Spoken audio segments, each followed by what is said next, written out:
And hello, movie lovers, and welcome to our show. Just going ahead, sit back and relax. I have Christopher Minori here with me. He's back here at Breaking Stuff, as he always does over here at Movie Lovers Night, but that's okay. That's perfectly normal. He's over here laughing. I also have the Western Wonder. He's back again, and it's good to actually have the Western Wonder back. But like I said, this is going to be our Texas Chainsaw Massacre review. Go on ahead, while you're at it, go on ahead, go over to Spotify, go over to Apple, go over to Good Pods, rate us over there and everything. It actually helps other people out with the ranking. Show some class, not some ass. Go ahead, show us some class by ranking us. And with further ado, let's go on ahead and get on with the show.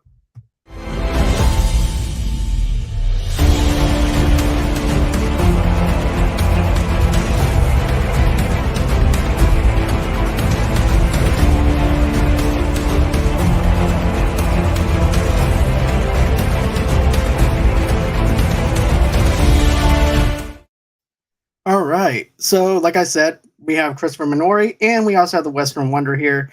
Hello. And hey, it's good to have everyone back here again. It's been a while. It's been a minute. Hey, so how's everyone been doing lately? Doing good. Great. Doing good. Good.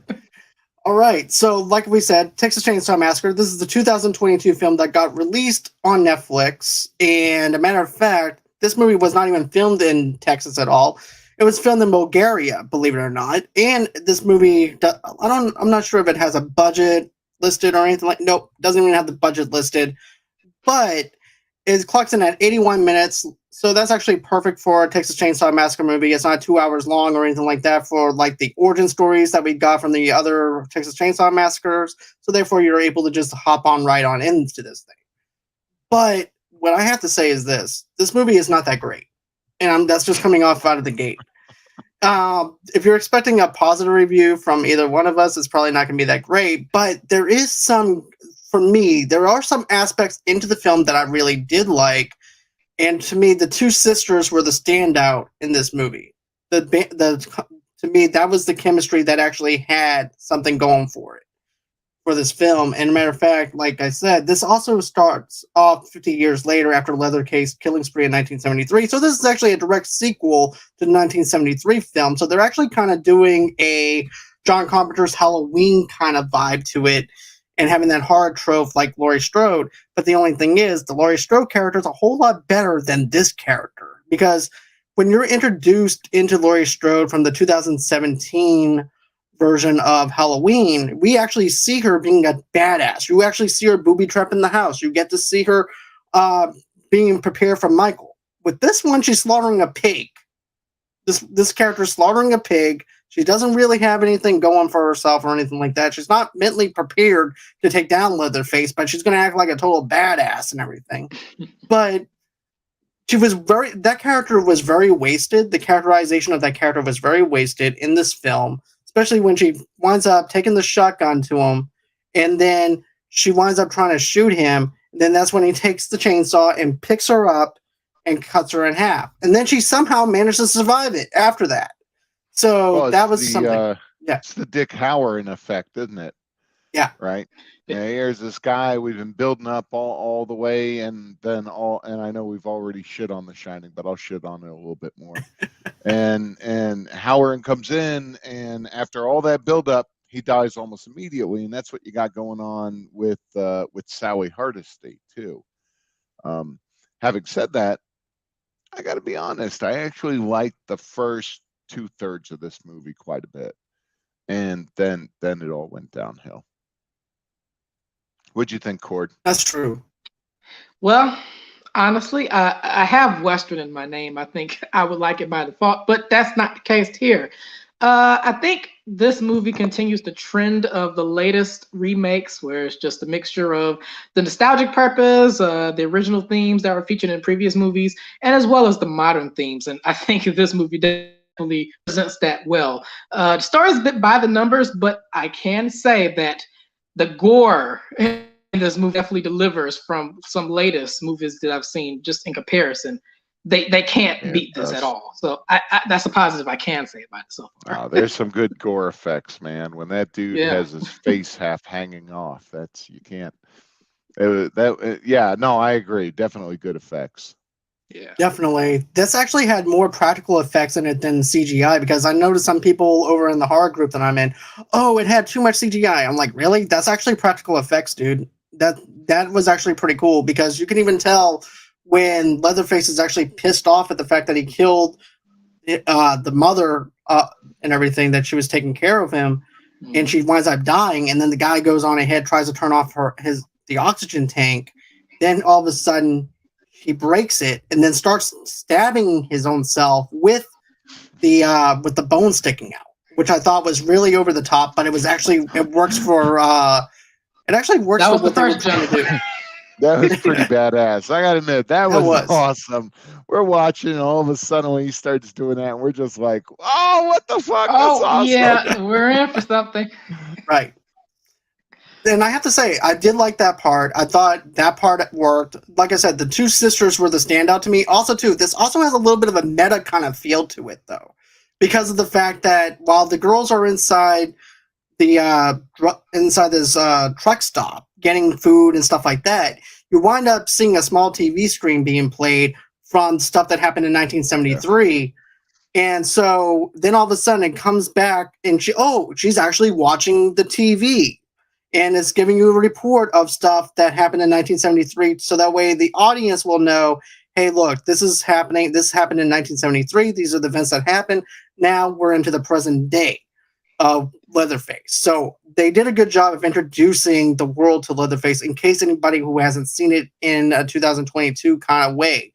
But when you look at it, though, it also is a way of actually where the guy is actually selling products from Texas Chainsaw Massacre, which is also celebrating people's death, though, too, because he's making money off of other people. Which the entertainment industry does it. Everybody does that. So you can definitely tell that's what they're kind of countering a little bit. But what did you guys think about that? Well, I thought it kind of, there was a reason for showing it on the TV, right? Because then they're like, what the hell is this about? And the dude's like, oh, well, Sally Hardesty, she's been this ranger for so long and she's been waiting to get him. And they kind of lead up to her. So I think there was an actual reason for them doing that. I did think the selling bit was funny, right? Because that's exactly what happens, right? We see that all the time where they're selling bits of memorabilia that are really distasteful. I guess I buy them, but to other people, my parents, very distasteful, but not necessarily to me. Yeah, it was a very nice setup. Yeah, just a cosign from that.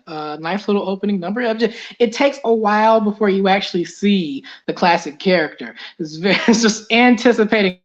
After a while, after seeing that, I was like, oh, I really want to see her come in, and she just has this interest I was not expecting at all. I was expecting a little something more grand, but from the opening, coming from somebody who has not seen the original, I've seen like one of the remakes in Wait, recent what? years.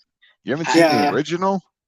What's wrong Absolutely. with you, Like man? compared to Halloween, which I have seen the originals of those, but this I have not seen, so I would have to check it out after Oh, this. To be honest with you, the original, Yeah. I saw the original one when I was like 10. Wow. And yeah, I was young whenever I saw this movie. And if you're thinking that the Blair Witch was like found footage type of style of filming, this had more of an original kind of flavor of it because of the fact that you have the 7mm camera lens being focused in on it. Also feels like a found footage film in the 1973 realm of making films. I really enjoyed the original Texas Chainsaw Massacre. And I thought they were actually going to do this one justice by making it a direct sequel, and it just lands flat on his face because of the fact that, the thing with Leatherface is this: he's he's a cannibal, but he's from this cannibalistic family, and basically that family makes them do his bidding. This one feels like it's Wrong Turn meets Leatherface, and that's how I feel, because you have the woman who passes away. And that's it. That's the only connection that you have between the two of them. And that's it. You don't have where these people are trying to invade their home or anything, and then this cannibal family is trying to make Leatherface do their own bidding. And I wish that they actually did that, something like that, where, okay, they're not home invaders, but they bought the house that Leatherface happened to grow up in or be a part of. And therefore, I feel like, okay, well, this woman's on oxygen. She should at least go on ahead, unlock the basement door to allow Leatherface to go ahead and do her bidding for her in this small town. But instead, he lives upstairs. No, it's a great point, right? Like the original, it was, there was the hitchhiker, there was the father, there was the grandfather, right? The I love that scene where he's trying to hit her with a hammer. He can't quite get it. They got it direct. It was so great. And really, there was the house, right? I mean, to me, in the original Texas Chainsaw, what always struck me was the house, right? And The that's house was a really, character. right. Yeah, it was kind of based on a true story, right? And the same thing that Silence of the Lambs and Psycho were based on, right? About Ed Gein. And where they really captured that, and what was almost word for word was that house, right? The skin on the lampshades, and the bones all over, and the way they did that was oh man, it was so scary. It was just terrifying. And in this one, they didn't really do that. The house, first of all, they didn't go into much of it. It was really one bedroom and the downstairs, and it was just a broken down house. It really didn't have the same thing. And then, like you said, the mom, let's call her, she wasn't his mom, but she was the closest thing. She really was just somebody who had been trying to take care of him, and you didn't have that whole family thing. And I think that's what was so scary, was it wasn't just Leatherface. Leatherface was like the icing on the cake in the original. It was everything thrown in there, and they didn't really get that in this. They left it all on Leatherface. And I know people will hate me for this, but just like Michael Myers, he's just not a strong enough character to carry an entire movie. I feel like it's a misidentification of the character and who he is, and that's why I didn't really care for it, because of the fact it's like I said, Ron Kern meets Leatherface. But Western, what did you think though? Honestly, you hit the nail right there in the head. I was just thinking about Michael Myers from Halloween. I feel like there's probably going to be several comparisons that we can make between Halloween Kills and this movie. I mean, the plot's rather similar, just as I kind of explained earlier, with the mixture of modern and nostalgia, but also the fact that the killers are just kind of downgraded to just doing their job, which is just murdering the people. They really have no other substance, from what I've seen, really. But compared to the original or earlier previous installments of these franchises, they had some sort of substance, some sort of soul here. It's kind of not as evident in this movie or No. Halloween Kills, honestly. Right, Yeah. because you actually get to see him being abused. You actually get to see, in the original ones, you actually get to see him being, basically society doesn't even want anything to do with him. Yeah. To the point where the parents winds up locking him into the basement. That's another thing that I have to say that they missed out on this too. And that's why he hides in the basement too, is because society doesn't really care about him, doesn't really want to acknowledge him. And it's about fitting in. And basically, Leatherface is one of those characters that basically that the cannibalistic family makes them do their bidding. And also too, this also felt like a cartoon kind of way if you think about it. I actually have to agree with Black Fago though too. This movie is a bit flat. The original gave us meat. Yes, the original gave us that meat, that horror flavor that we really liked. I would even have to say even the prequel film gave you a little bit of a self-identification of who Leatherface is and stuff like that. Yes, he may be pissed off because he got laid off from the factory butchering hogs or whatever, but you still get a little bit of a self-identification into who Leatherface is. But like Christopher said, though, you don't even get the house. You don't even have the characterization of the house or anything, because the house represents Leatherface and also that cannibalistic family. And all you have is a small little town. It kind of reminds me of House of Wax, the remake of House of Wax, on how small that town is actually set up. They remade And that?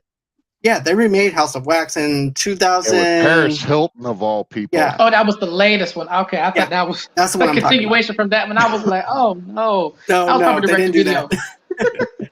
But no, the town seemed a little too small and a little too hokey for me to actually believe that these this boyfriend and girlfriend would actually go into this little small town to try and fix it Buy up. the town? What is that about? Right? It was just buy a town. We're 12, but let's buy a town. It's Monopoly. One slaughterhouse Don't buy town for Boardwalk. 500. Everybody makes that mistake. If you go back to the original Texas Chainsaw, which I will keep doing because that was really that was an amazing movie. Not just at the time, but even today, it was just incredible what Tobe Hooper did. But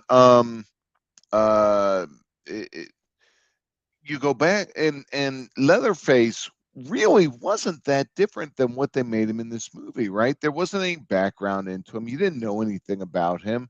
He was just this figure, but everything surrounding the film was so huge and so scary that when he burst through that door, you just freak the hell out, right? And it just never stops. You never know who he is, but he's just part of the film.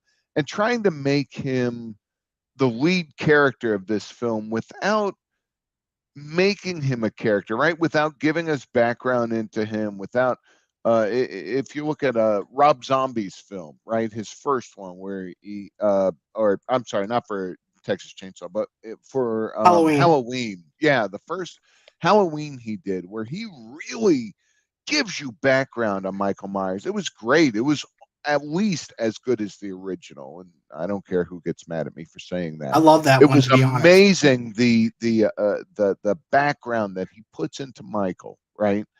And you can't make someone the lead character without giving them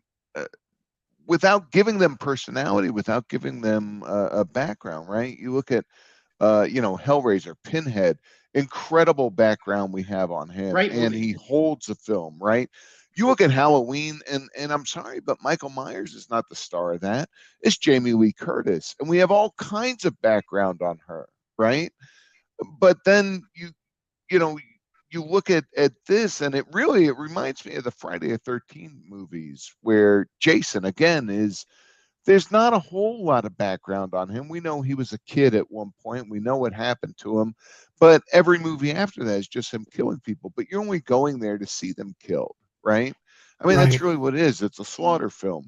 That's not what I expected from Texas Chainsaw. I expected background. I expected to see to see.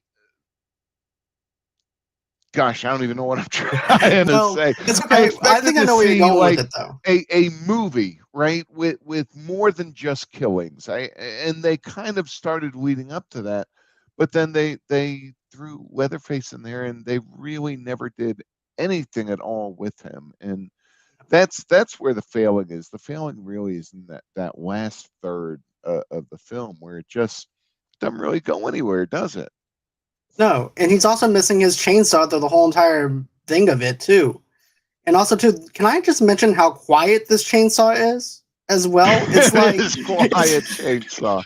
It's like he put a silencer on a chainsaw. I mean, the whole, and I want to mention this, though, too. Yeah, I guess so. If we're for Leatherface, all of a sudden you hear, no. And he's right there.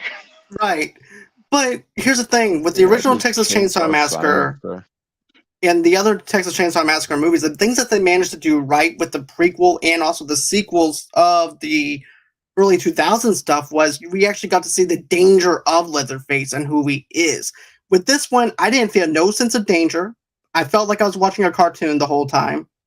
The only two, and I think I know what you're trying to say, though, Christopher, too, is the fact that we don't have any characters with layers to them. They're one-dimensional characters, paint by the numbers that you don't really care about. The only ones, like I said, that are pretty much flushed out is just the two sisters, which is the ones that I really liked. And also, too, I like, there is a scene with the redneck and stuff like that, too, that they have in here.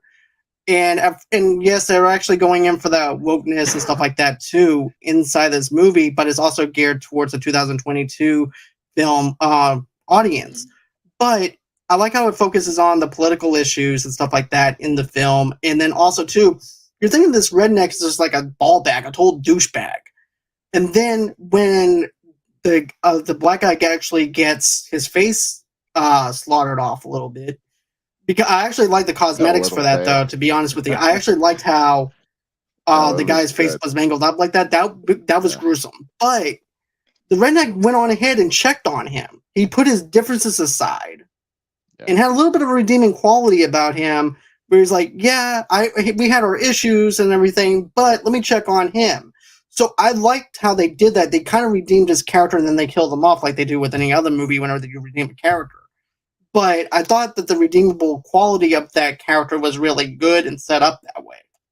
But Christopher and I have been running our mouths a little bit. What do you think, though, on some of the stuff that we mentioned? Oh, absolutely. He's not the only character I feel like that kind of had a bit of a redemption scale. Like I felt like the one sister, the shorter haired one. I call her Eighth Grade Girl because I think that's the only movie I heard her in before. She just kind of just gracious to us. Like she didn't really want to go on this particular trip. It was more like the other three characters that kind of come in and they kind of act like they run the place. But her other sister, the curly haired ones, kind of came in with this. Well, I'm gonna buy this whole place and we're gonna turn it into something big. It's our place. We're gonna turn it into something different.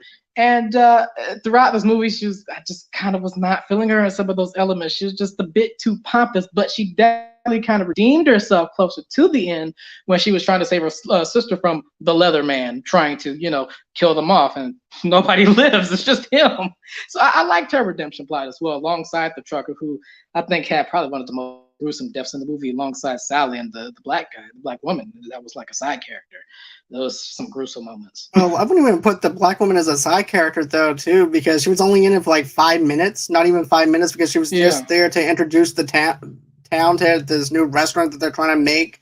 And then she's on the bus with that slaughter fest. And then you have these people with their cell phones. Oh, we're going to cancel you. I'm like, you guys need to get off the bus.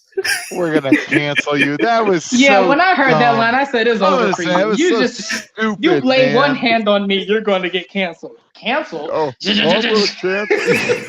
Quiet chainsaw. Cancel your ass.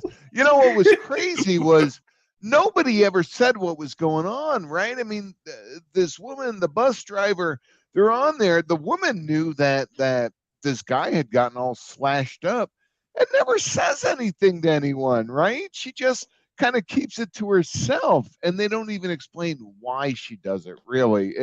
And had she said something, maybe everybody wouldn't be slaughtered, right? I mean, it just, I don't know. At that point, it just really lost it, man. Just was. Well, another thing too, though, those like, on social media comments, not shining awful. That was pretty awful.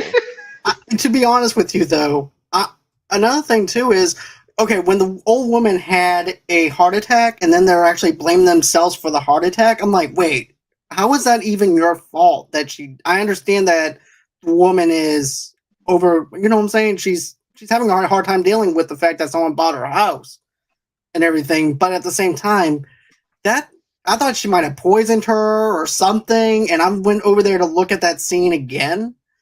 Just to see, I'm like, she didn't do anything. And also too, why is the future wife, riding with a complete stranger to the hospital that she doesn't even know anything about? That did not make any sense to me either. My wife, what are you like, doing? why are you going with them? You don't know them. And he's just like, yeah, go ahead, you go with them. I thought it was actually an interesting and actually a really good point that when it comes down to it, they didn't buy her house. Right, she had the legal writ to the house. She had the deed. The house.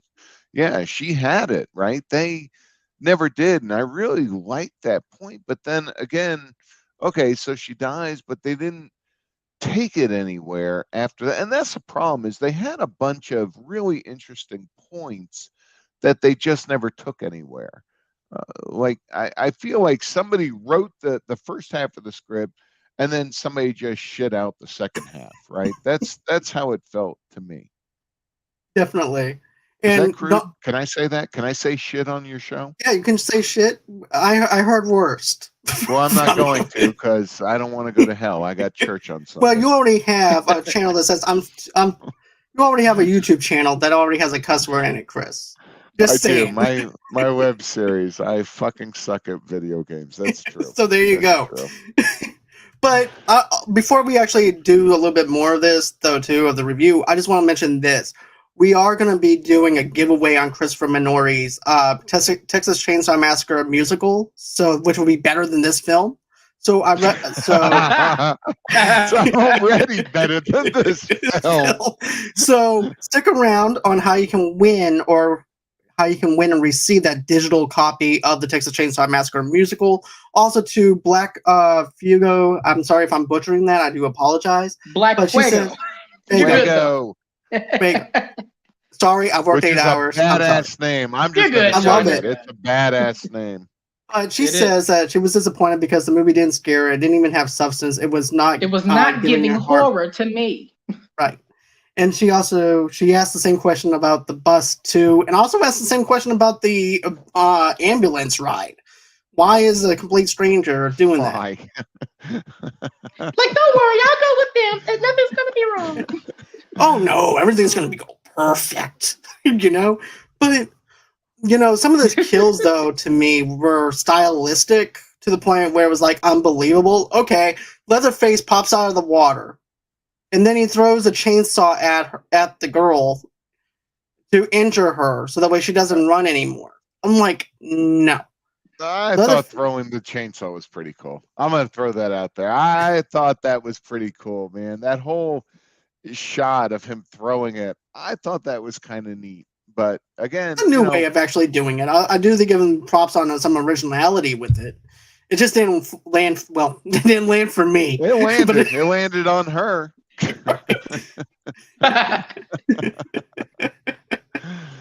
No, the problem is I thought the film had some really good parts to it. It's like they didn't know what to do with it, right? It was like they're like, okay, we're starting to film in 2 days. Let's get this shit done. And that's how it felt. There were some really cool parts and some cool lines that they opened up, plot points, and then they just pissed them all away, right? They really did. And it's a shame because it could have been so much better. Do you want to say anything else though, Western? Actually, I think everything is good. I mean, really, I want to just get into parts about how gruesome some things are, but yeah, I don't want to give too much away for people who haven't seen it too much. Nobody will We probably just go on gave to it see all this. away, man. We just gave everything away. Plot points away, man. I mean, there's not much more we could do with this. You know what though? We actually did more with this review than they actually did with the actual movie. So. Yeah, well, yes, we did everything. We talked about it. We plugged the musical. Yeah, we're doing things. Right, we're doing. And you know what else though? That we're about to plug. Up, man. We gave all that shit. What? Let's go. You know what else we're about to plug though? That's actually better than this. Manscaped. And you don't want to be shaving. Manscaped. And here's the thing: you don't want to be shaving with the wrong tools. You don't want to be shaving with Leatherface's chainsaw, cutting your balls off or anything like that. That's a limited exclusive option, though. That's actually a limited offer through Manscaped. Just go to the Texas Chainsaw Massacre section, and I'll promise you, there's a big Leatherface, and also him holding some balls where he accidentally shaved off his balls. But like I said, you want to go ahead, have the right balls. Well, not right balls, but you want to have the right set of tools to shave your balls with. That's why Manscaped is actually giving you 20% off plus free shipping with the promo code Movie Lovers Unite. And also, too, there was always this awkwardness about shaving with the wrong tools. You don't want to shave with the wrong tools. You don't want to cut you don't even want your balls or anything like that to look like a jungle down there at all. Because then the next thing you know, you're cutting everything off, and then the next thing you know, you have to explain to everybody inside the ER why you're holding your balls in your hand. And that's not good. So with Manscaped, Leatherface did it up. I'm going to be honest with you. I bet his balls are perfect. But they're nicely shorn. Very nice. A little scarred up, but it does the work. Maybe a little stitched. But anyways, inside the Performance Package 4.0, you'll find the Signature Lawnmower 4.0. The electric trimmer is designed to trim hair on loose skin. The advanced skin-safe technology reduces cuts and nicks on your delicate nuts. It also comes equipped with a 4,000 LED spotlight that will shine a light all the way to Leatherface's ball sack. Land 2022, make 2022 the best manscaping grooming routine and also too make it a great grooming routine because it also comes with a crop preserver and crop reviver. Before showing off your 2022 self, this self-unique formulations take care of the smelliest parts of your body and the big boost to your confidence into the new year. To complete the set, Manscaped threw in their Sheds travel bag, which is perfect in anti-shafting boxer briefs, a free gift to keep all your goodies stored comfortably, and the new product that needs no production, the ultimate premium body wash from Manscaped. And let me just tell you this, I don't even want to get out of my fiance's shower or anything like that because of the fact that I smell so fresh and so clean, and I just like bathing in it because of the fact of what it has. It solves all three of the perfect addition to your daily grooming routine, but in the shower. I shower every day and hope you do too. You don't want smelly balls. That's like the last thing you need. The body wash smells great too. It's cologne infused with aloe vera and sea salt to keep your skin fresh and clean, nice and moisturized. Kick discomfort and poor hygiene to the curb this year and use the best tools for the job. Yeah, it's not like throwing Febreze on your taint. And I've done that, and it's not comfortable. I'm just going to throw that out there. It's not comfortable. Definitely not. I don't recommend it. And like I said, you want to kick discomfort and poor hygiene to the curb this year and use the best tools for the job, whether your resolution is to work out more or travel or run through the cornfield naked, as Leatherface is trying to trim your balls with not a great shaver, but it's a chainsaw. So, you don't want to get blood all over. It's a little something. It has a silencer, so, right. it gets the job done. Yeah. Right. But you know what, though? But here's the thing, though. You want to go over to manscaped.com for exclusive offer for 20% off plus free shipping with the code Movie Lovers Unite, and cheers to a new balls in 2022. And now back to our Leatherface review. Well, I'd like a really nice, fancy racing stripe. Can Manscaped give that to me? Well, I'm not going to be the one who does that for you, but you can with the 4.0 shaver, which I actually recommend. Nice. I actually use it myself, and I have to say, Italian. I need like an 8.0. They have a 9 if you need it, Chris. Okay, if not, Leatherface's quiet chainsaws, they're on the way. All you have to do is call up 1-800 Leatherface, and it'll come right there to you on the door. It's limited edition, though. Limited edition and everything. Fantastic. But anyways, best commercial ever. But like I said, but this film in itself, though, it has a lot of. I mean, like I said, it has some good points, but also some bad points. The character from the 1973 movie definitely was wasted in this film because she could have had so much more to do. Like, I give Jamie Lee Curtis props with the 2017, even with Halloween Kills. Even though she's sitting on the sidelines in Halloween Kills, she's getting stuff to do. And she still has that fear of Michael. With this one, you don't have the fear or anything like that. She's faking like that she's a badass, but she's not a badass. She dies in the hands of Leatherface and not even 5 minutes of actually seeing him. Oh, do you remember me? Look, do you remember 1973? And she's holding the shotgun, and he's just sitting there. Blast his head off. And he just walks off like, I'm sorry, I don't know you. And he was going to scare her. Right? He didn't care about her because... like, kill him. Kill him. Back to killing those 2 sisters in the car that you left. It's like Leatherface took a break for a minute. It's like he took I gotta say, when Sally showed up, I was so excited. Me too. I thought, they've never done that before. They've never brought back one of those original characters, and I thought that was what a great idea that she wound up going into law enforcement because of this, but she's been haunted by this thing that happened to her brother and her friends, and then they just did nothing with it. They pissed it away, man. So dumb. Really, they could have done so much more. You gotta wonder what they were friggin' thinking. They were thinking that they needed to get a Manscaped 4.0. That's what they needed, Right. right? That probably And would have And saved so, her. but I'm just going to be honest with you for a minute, though, too.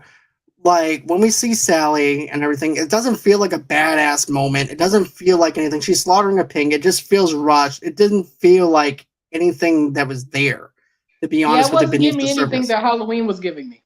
No.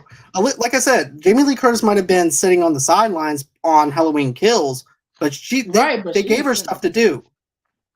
Then also, too, even in the 2017 just Halloween movie as well. Laurie Strode is a tough, badass character who went through trauma in her life, and she winds up booby trapping the house from Michael because she's prepared for him. right, With this yeah. one, she looks like she's living in Leatherface's house though, because she gets in the car. I'm like, what? She does. That is that Just is comes in every true. day going, "Do you remember this now? She's her 1975." interior decorator.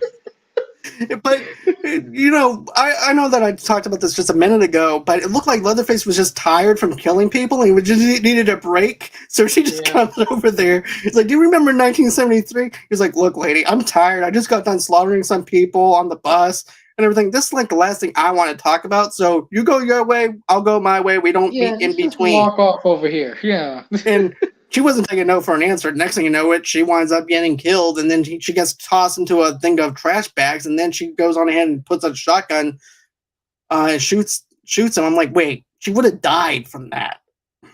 Oh man, that's crazy. He basically eviscerates her on a chainsaw, picks her up in the air, and then she winds up shooting. Of course, we're all like, "Yeah, she shot him." Hey, that was cool. But it was just so dumb because, again, like you said, she's. I mean, how did she even survive that? It's anticlimactic. Movie It's very, ethics. very anticlimactic. Very paint by the numbers. Very generic. And even after everything is said and done, like when they thought that they killed Leatherface, they put their car in automatic Oh, drive, that where it's was. Yeah, driving there's as two issues wrong with that final battle that number one, you don't Oh, the just drown him driving. in a puddle of water and expect, oh, he drowns to death. No, you're supposed to stab him in the gut with the chainsaw a couple of times to make sure you get the score done so it can't come back. And then I've never seen a Tesla go that slow before. And the town practically looks like a ghost town, so you could go a little faster. I mean, it they're was not gonna kind of make much in that expected. town anyways. Right. Just saying, we're gonna bring economics to this town. We're gonna make this town lively. We're gonna bring everything into this town. It's gonna be bright. It's gonna be great. I'm like, wait, there's not even anybody here. Yeah, and the black guy Oh, wanted to that is make it ridiculous. Dantopia, Yeah, where dreams of Right. gentrification Topia. love. That is correct. Yeah. No, it did make a lot of sense.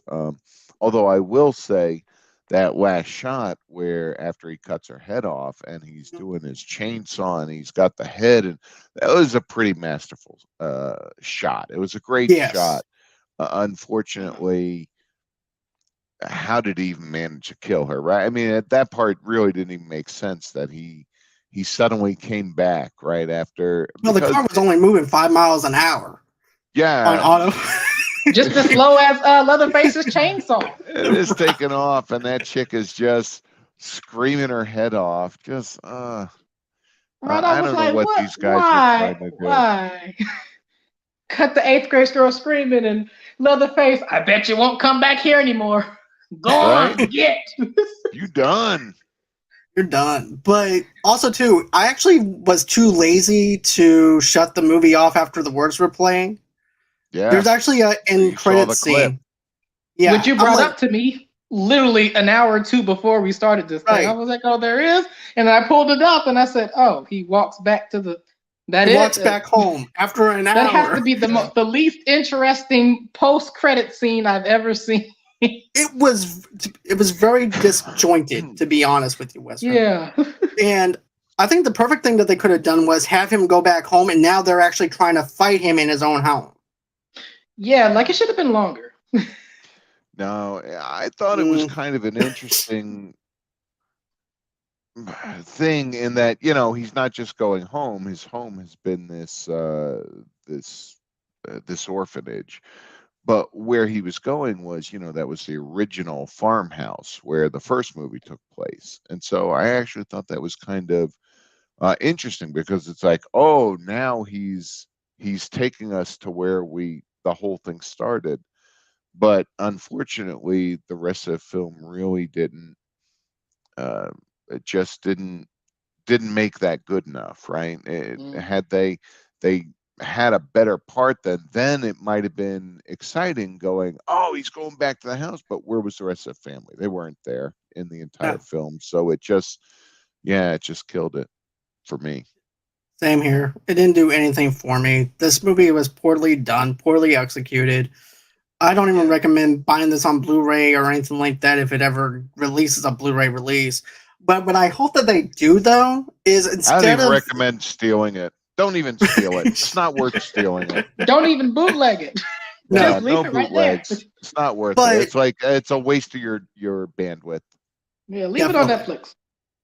But you know what, though? I hope that they do, though. I'm hoping that they don't use this as canon, and then they have the strong character that we want for that main character from the 1973 version, like they did with Jamie Lee Curtis and stuff like that for the new Halloween movies. I'm hoping that they go on ahead, just have the 1973 one, and they said, you know what? The one that you got in 2022, that was our bad. That's not canon anymore. We're going to make a whole new one, and we're going to get Blumhouse maybe to produce it. Because that's... But that's what I'm hoping. They're going to do this long shot that leads up to a shower, and Leatherface is in the shower, and it was just a dream. That's what it's going to be. So, I always bring a little bit of trivia to your show. So Okay. I'll throw this out there. The beginning of this movie had some narration, right, where they talk about it. And the original movie had narration to it. And both times that narration was done by John Larroquette from Night Court. And I didn't know it was that. actually, the original film, that was his first movie role, was that narration. I thought that was a really nice touch, that the second narration was also done by him. So there you go. That's probably the best part of the damn movie. I agree. But you know what, though? I think that we actually do have a winner here for the giveaway, though. Nice. Since she's been commenting all night, I think Black Fago could actually use, not a manscape or anything, but I think that she could actually use a copy. She might need it, just if we just call it. She might need a 6.0. She might, I don't know. Right. But I think that she could use a digital copy of your soundtrack, though, Chris. Yeah, absolutely. I would love that. I would So, love it. Here's the thing. I actually have the copy and everything. It's actually a digital copy, and you actually have to unzip it. But here's what you need to do, though, Black Fago. You need to go on ahead, email me at movielovesunite@gmail.com. Tell me that this is you, and you get a free copy of Texas Chainsaw Massacre just for being an awesome person, commenting in the live chat tonight. I do appreciate the love and support in the live chat from you. So go on ahead, email me at movielovesunite@gmail.com, and you get a free digital copy of Texas Chainsaw Massacre musical. And we do hope that you enjoy it. You're it. setting my hackles off, because you've said this a bunch of times now. It's Texas Chainsaw Musical, which is way funnier than Texas Chainsaw Massacre. Okay, well, this is why you're... Okay, go on ahead. This is why I'm here. I'm just saying, It's called Texas Chainsaw Musical. It's an amazingly funny composition. So I hope you really enjoy that. And I also included a copy of the play script in there as well. So you get the whole shebang. All right. And I hope that you do enjoy this, and I hope you do come back to watch future YouTube videos of me and everything too. And also to go on ahead and visit Western Wonder on his podcast as well. Show him some love over there. Also to Chris. Oh, you're very welcome, Black Fago, anytime. And Chris, where can everybody follow you at if they choose to do so? So you can follow me on Facebook, on Twitter, on Instagram, and it's all under CT Minori. You can go on YouTube under CT Minori, my channel, and you can watch my web series. I fucking suck at video games, where every video game you can think of spanks my ass. And I do want to say I'm actually giving away one of my books, Little Idiots, all week long, starting tomorrow. So your viewers are the first to hear about this. I haven't posted it yet, but if you go to, I sent you a link if you want to. Yeah, it's in the description below. Something. Yeah, and you go there, you'll find all my books. You should pay for the ones that I'm begging for money for, but for Little Idiots, you can get it for free. And personally, I feel like that's my best book. So, yeah, you can find me in all those different places. Okay, and Western, where can everybody follow you at? Well, on Instagram, you can find my show at CSI. So Western Reviews Official, that is Western Reviews Official. Or on Twitter, you can follow the show at reviews_Western. You know, usually I do announcements of when episodes are coming out. Usually might change from time to time. The website is in the works, so I don't have to usually rely on socials, but I still want to use those then. Or on YouTube, you can find some older pre-podcast episodes I've done under the Western Reviews channel. Also, one little blooper highlight reel and maybe a one-off live stream I've done. Yeah, a nostalgia theme special I did a while back is on there. Some more will be coming up soon. And of course, listen to the podcast wherever you listen to the podcast. You know, it's really good. We're all good here. All right. And are you manscaping on your show? We're gonna hear all kinds of manscaping stories. No, not sure. It's a shame. It's a shame. If I'm there, you will. But if yes, a movie level. That's my favorite part of the show is your Manscaped commercial. I love that. Thank you, man. I do appreciate it. I always try to bring a new dynamic into the sponsorship and stuff like that. By the way, it's all improv. So, you know, I'm doing it on a wham on the improvisation. I hope I'm landing it pretty well. But, you know, I was shaving as you were talking about it. And look, I clipped myself 3 or 4 times. You shaved perfect. Use the Manscaped. I don't know. You didn't make any noise. You're even more quieter than Leatherface's chainsaw. I'm just going to be real. So I was trying to be, you know, keep it on the down low. I understand. Real down low. About as down low as you can get. But here's the thing. So 8 o'clock Central Time, 9 o'clock Eastern Time. Charlie would be on the show with me tomorrow night doing our best and worst movies of 2021.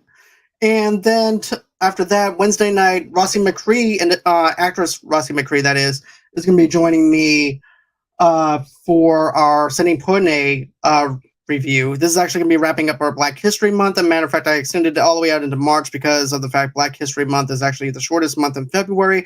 So we're actually doing a little tribute to Sidney Poitier. We actually did Lilies of the Ground, and we also did Guess Who's Coming to Dinner. So tomorrow, Wednesday night, we're going to be doing Buck and the Preacher. That's going to be. I'm doing that one too. What a coincidence! I didn't think you were going to do that one. You know what? That was actually her idea because I was thinking about doing Heat of the Night, and I'm like, she's like, why don't we do that one instead? I'm like, okay, let's do it because I haven't seen a single Sidney. What might influence on that decision? Because I know not a whole lot of people know about that one. You know, I've kind of debated like, should I do Buck and the Preacher or should I do Ghost Dad? Since everybody. Not his best directorial effort, but yeah. Buck and the Preacher or Ghost Dad. I don't. Oh, 2 classic films. Right. Friday night. Matter of fact, Friday night, I'm going to be back over here again, and we have another show coming up. And I'll let you guys know what that's going to be and everything, because I think I'm going to have Alex here with me. Oh, yeah, we're actually reviewing an indie movie called Birdies, which is a comedy about these golfers and everything. It kind of has a little bit of a, what's that movie with Bill Murray? I can't think of it offhand. Caddyshack.